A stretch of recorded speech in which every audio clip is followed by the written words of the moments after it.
Hi everyone, welcome back to Go Local Live. I'm Go Local News editor Kate Nagel. Thanks for tuning in this Friday afternoon to kick off your Memorial Day weekend. And what a week to kick off a new job as Chief Marketing Officer. Heather Evans, thank you for joining us. Pleasure to be here. I appreciate it. It was quite the week. Before we talk a little bit about you, I want to give the recap for the state. New direct flights to DR from TF Green, new direct flights to Nantucket from TF Green, and you were just on hand this morning for the official kickoff of the now Providence Bristol Newport ferry very for the exciting. big season. So was this planned to have this huge kickoff week for you to come with all these great things to announce? No, just luck, great luck. So talk with us a little bit about your path here. We did publish earlier this week when the announcement was made. Coming from ITG and from other marketing roles as well. Tell us a little bit about your path to Rhode Island. Okay, well, Kate, actually I came here for a relationship, and the relationship didn't work out.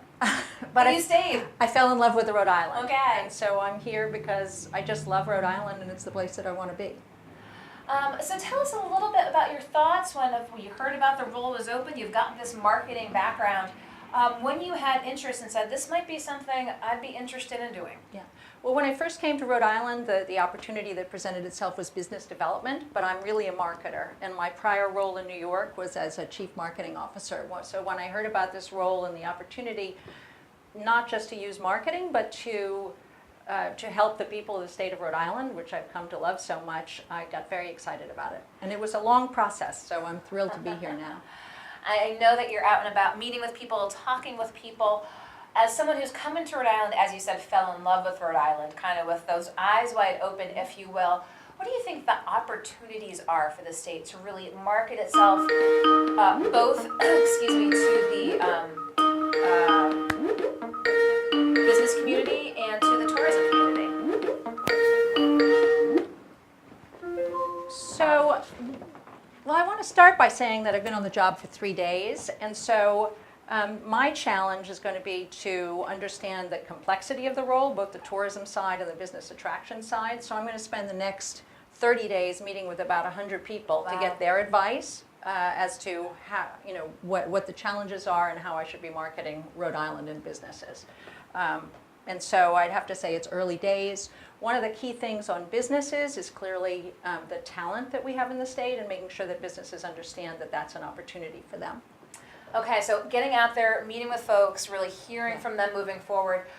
You've got, you're following in the footsteps of Laura Salamano, the Bite Size campaign. What did you think of that, really marketing to perhaps young folks who might want to come in for that sort of weekend opportunity? Yeah. Well, actually, I just came from our media agency and saw some of the stats, and Fun Size is performing really well. So I'm all about data and scientific methods, so we're going to lean into what's working. So we're going to continue with Fun Size for now. Okay, liking the Fun Size campaigns.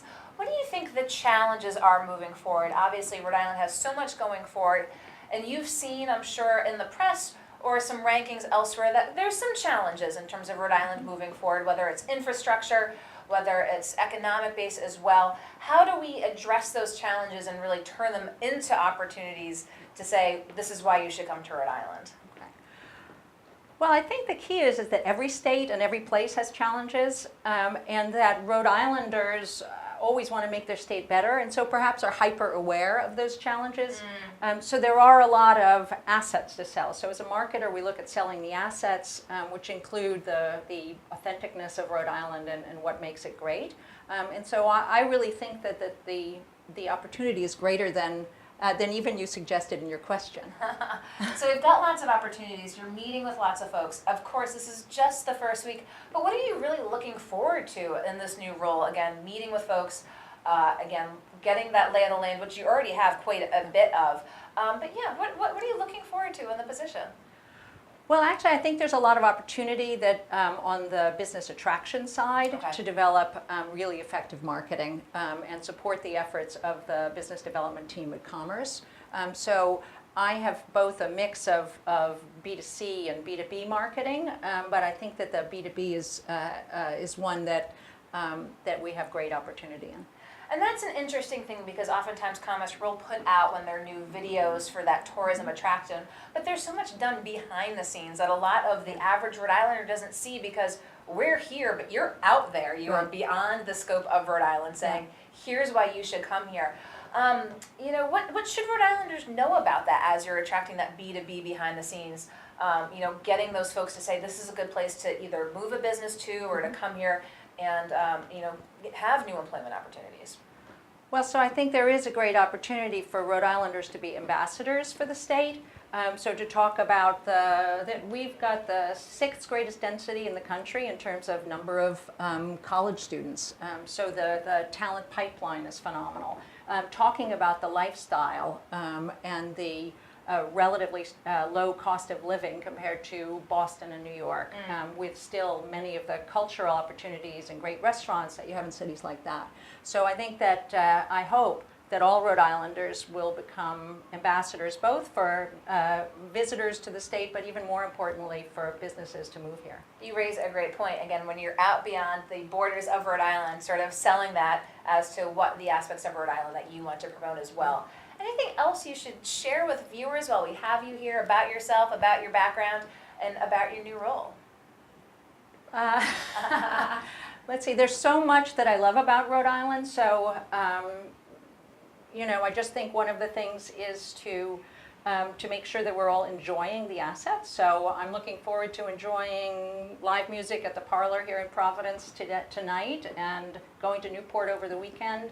I mean, we are all so fortunate to live in this great place. And we'll probably see you at PVD Fest, I assume? Yep, And yep. other places around. But Yeah. again, you'll spend some time here, but you'll be spending a lot of time out of the state as well. Some time out of the state, yes, but I actually mostly will be advertising out of the state. So to do our digital advertising, I don't have to go to You're going to send it up and get Baltimore. get them over here, get folks in to visit, to work, live, and play here in Rhode Island. Well, Yeah. I appreciate your taking the time to come in. We, again, featured you earlier this week to introduce you to Rhode Islanders, and I'm sure we're going to have the opportunity to have you back in soon. Great. Okay. Well, thank you very Heather much, Evans, Kate. thank you so much. Don't go anywhere. We're going to be right back with our next guest via Skype here shortly on Go Local. Thank you. Thanks.